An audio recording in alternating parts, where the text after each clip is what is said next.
আপনার বাড়ি মুন্সিগঞ্জ। নাম জিজ্ঞেস করবেন? আমার নাম বিচারপতি শামসুদ্দিন চৌধুরী মানিক। হাইকোর্টের কয়েকদিন আগে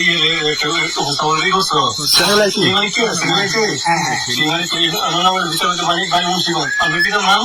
পিতার নাম মরহুম আব্দুল হাকিম চৌধুরী। আব্দুল হাসান চৌধুরী। গুড।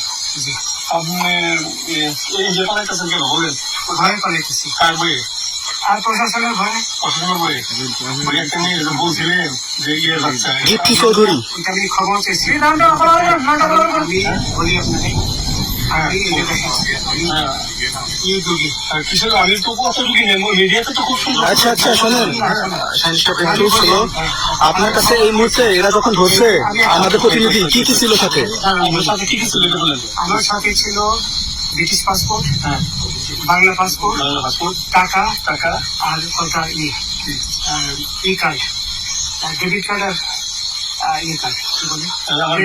আচ্ছা কালকে যে টাকাগুলো ছিল আজকে কোনো টাকা ছিল সাথে? আজকে ছিল না, আজকে যে কত 40,000 লাগলা। হ্যাঁ 40,000 আজকে আজকে হ্যাঁ আজকে যেটা কয় টাকা ছিল? দেখেন এই বেতন 40,000 টাকা ছিল। কালকে যে দুজন টাকা নিছিল ওদের কাছে কত টাকা ছিল? 60-70 লাখ। আচ্ছা 60-70 লাখ। আচ্ছা নিয়ে গেছে। নৌকালাও সাথে নিয়ে নিছে? নৌকালা এবং ওই লোক দুজন সাথে একসাথে নিছে?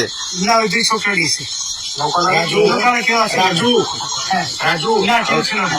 আচ্ছা ওনাদের ফোন নাম্বার আছে আপনার কাছে জানা দিচ্ছে?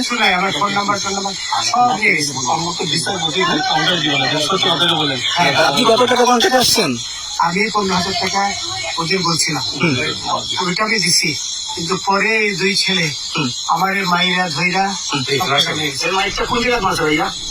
বোনারে আনিয়ে মারছে তারের ভিতরে, ইন্ডিয়ার ভিতরে। ইন্ডিয়ার ভিতরে আমরা তো ইয়ে আমাদের বাংলাদেশের অনেক নামে আমরা অনেক অন্যায় করতাম, জুলুম করতাম, সঠিক? আমি জুলুম করি নাই। আমি আচ্ছা এগুলো আইন আইন আইন প্রক্রিয়া চলবে, এগুলো আমরা কিছু কথা বলতে পারি না। চলেন ভাই, বাকিটা জিজ্ঞাসা করার আমাদের ঊর্ধ্বতন জিজ্ঞাসা করার হয় জায়গা।